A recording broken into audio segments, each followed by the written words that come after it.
Hi, Mike Kennedy with you.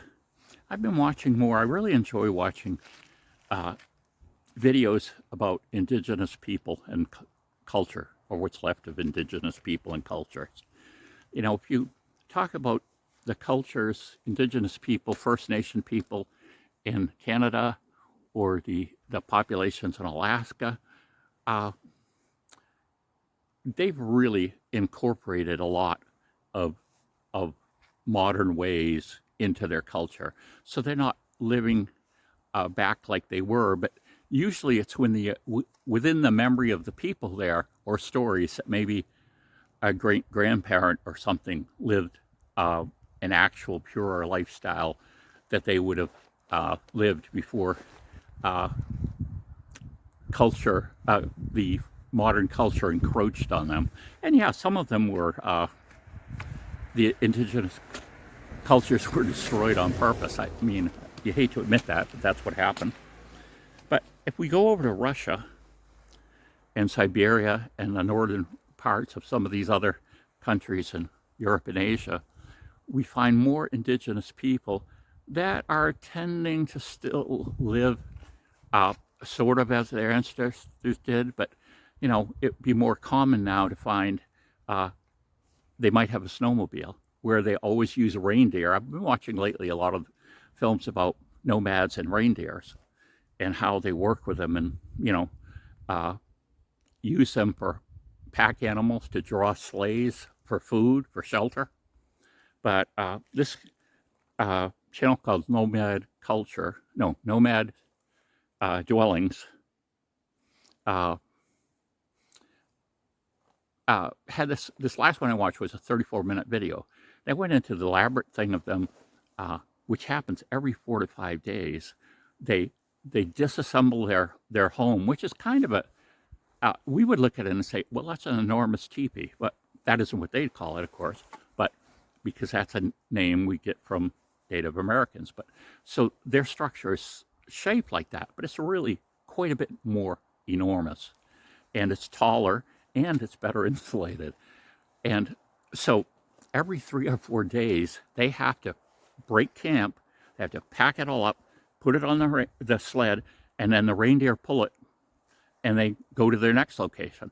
And so they have to do this because they're following the migration pattern of the reindeer. And if they stay in one spot with the reindeer are going to die or just escape from them, because eventually they eat all of the food that's underneath the snow, the moss and everything, and there's nothing for them to eat. So they have to go with them. And so for quite a few, I forget how many months it is, but for quite a while, they're in this lifestyle of breaking camp, uh, going, you know, maybe a couple days journey, or well, maybe I shouldn't say that. Usually it's 1 day journey, hitting camp again, going through this complete thing of setting up this elaborate thing, and of course, everything about it has been refined. It's a grouping of several families that are in this one. Yeah, I don't know what exactly the word would be, but I'll say community. And uh, so they all know their jobs of what they're going to do when it's time to break camp, when it's time to set up camp. And it's interesting that, I like to hear too what the religious beliefs are of indigenous cultures. Because, it's pretty, as we look at man everywhere, uh, there's never been an indigenous people that were atheists. It didn't even occur to them, because uh, they thought God did exist. Of course, they were pretty dramatically different sometimes in that belief, but and they didn't really go into enough detail. But one of the points is that they kind of worship trees, and this makes a lot of sense because uh, trees were very life giving to them. In other words, they need to heat their homes, wood. They need to build sleds, wood. They need to do this, wood. So there's all of these things, and they have to depend on the trees to give them that material. And the sleds, they make new each year, and I would assume that's because they probably get pretty badly beat up during uh, this process of, continually striking camp and moving on and moving on and moving on. But it was interesting them talking about some of the house wasn't just a home. It was also like, in some ways, you could almost say a church. It had religious significance. And they talked, although this wasn't elaborated on completely, but there was this line that was drawn kind of when you set up your camp, and women couldn't cross it. So in other words, if I'm on the, we'll say the door is this way, and I want to go, 20 feet over here, I couldn't walk that way. I'd have to walk around the dwelling to get on that side, which was kind of interesting. And then another thing they said, so that's a restriction on the women, but then another one was, okay, they're setting up camp, they're getting it going, the men had to stay outside. They weren't allowed to enter the house until there was smoke coming out of the chimney. So it was just kind of interesting that their religion was incorporated into their dwelling, where we wouldn't see that as much unless you had, you could have maybe something on your doorpost, or you could have a poster up, you could have some things inside, but it was different. And even the poles, they had a huge number of poles to form this teepee type structure, which I think they called the chums or something like that, cooms. But there were 3 poles that supported the pot. In other words, the top of the teepee is open, the dwelling, I shouldn't say teepee, and the fire was in the center. But they had these 3 more rugged poles that were put up in the structure, and they were considered sacred because they held the pot. The fire was the center, they held the pot, so they considered these particular poles to be sacred. Which, again, this was very important to them. The ability to cook food and eat and get warm. They're in weather that's like 50 below sometimes. It's really, really brutal. But it was just interesting to watch them, since this channel primarily talks about dwellings, nomad architecture. I just didn't say that right before. Nomad architecture, and I'll put a link to the video below. But just this idea that so much had been incorporated. These people have been doing it for, living like this. Of course, some of them, there's snowmobiles there's radios now and different things like that. But so they have been touched by culture, but they haven't been eliminated by it. But I'm going to say more about that in a minute if I remember. But they have this lifestyle that they're doing, which I would call brutal, but this moving every day, they eventually get inside, they kind of warm up, they move blanketing around.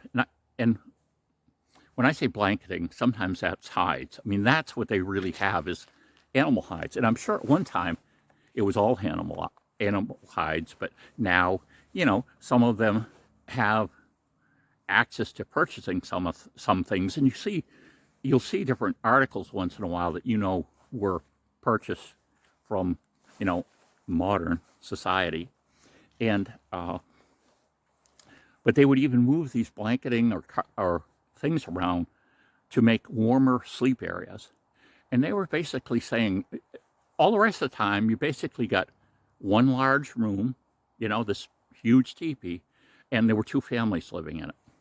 And then there might have been 3 or 4 of these dwellings within the little community. And but like I say, it was brutal. It was interesting in this one. We got a glimpse of one of the persons using a radio that he could communicate on, and he was talking to a teacher. And then they showed one of the children working with some writing. Unfortunately, they didn't go into much of that, because I would assume that maybe the child, they said something about boarding school, but it wasn't very complete. Maybe there were plans to send this child to get a modern education rather than continue with just their tribal knowledge.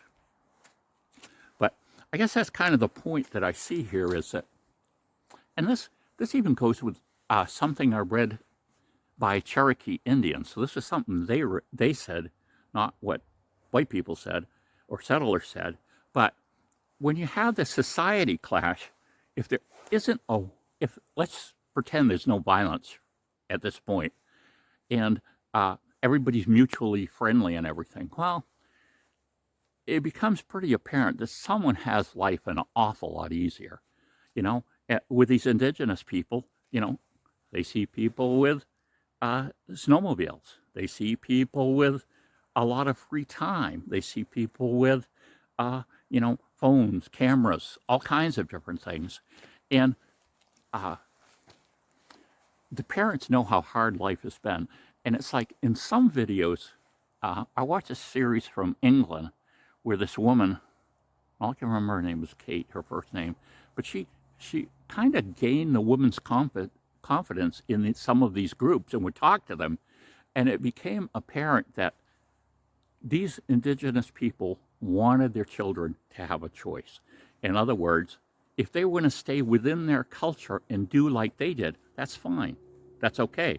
But they wanted their children to have the option to go into the more modern world where they would have these luxuries and things that they couldn't have ever dreamed of having, the parents having when they were young.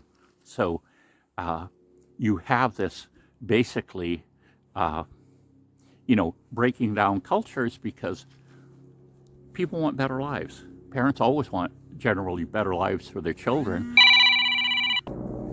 Well, when the phone rings, my camera shuts off because it is the camera.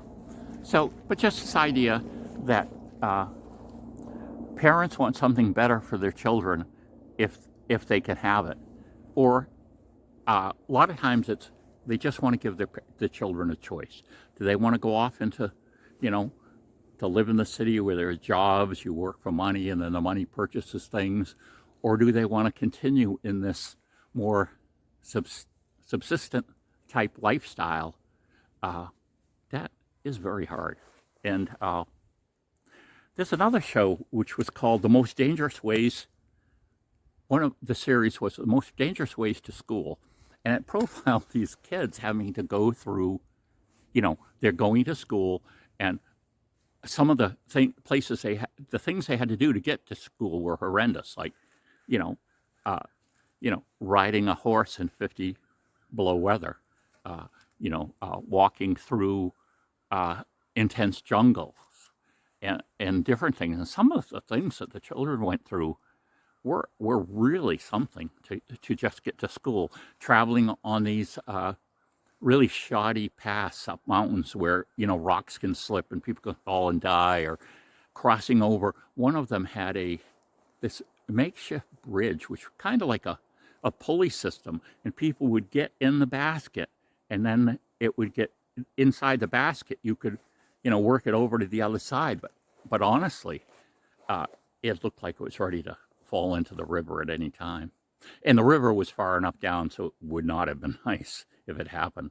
But, you know, there is this idea that people want something better for their children. They want their children to have a choice.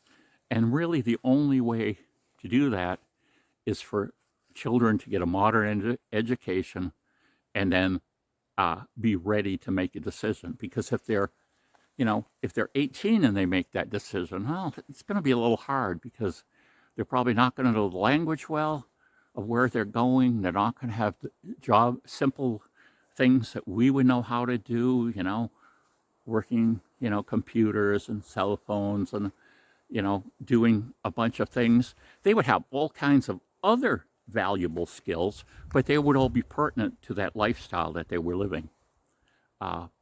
So that's what I have to say about indigenous cultures. I really enjoy watching it. Oh, and as far as I know, there's only one indigenous culture that hasn't been that interfered with.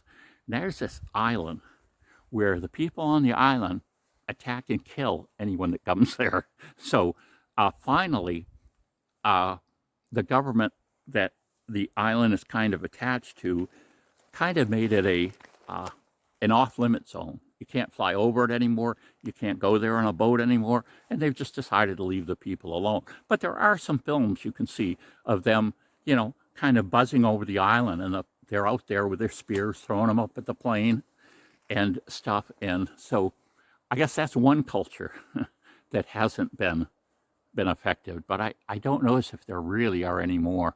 I know there was a famous thing once about this culture, and this was many years ago, that in National Geographic that was found that hadn't been touched.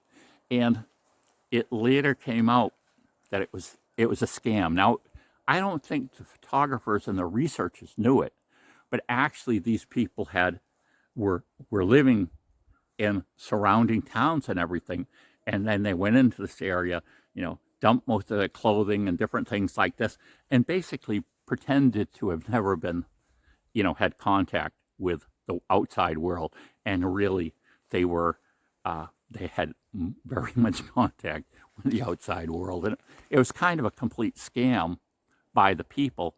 But maybe it was the photographer and researchers too, but I don't think so. But it just was kind of funny that these people did this, portrayed this kind of lie to, I don't know, maybe get famous. Who knows why they did it? But it was kind of interesting. So let me know what you think about this whole idea of indigenous culture. Do you think there are any left that are untouched? Or do you think that most of them, parents in these situations, want something easier, maybe not necessarily better, but easier for the children in a lifestyle? Please comment below, and I'll have the link to the nomad architecture video that I watched about them putting up these large teepee type structures. Bye.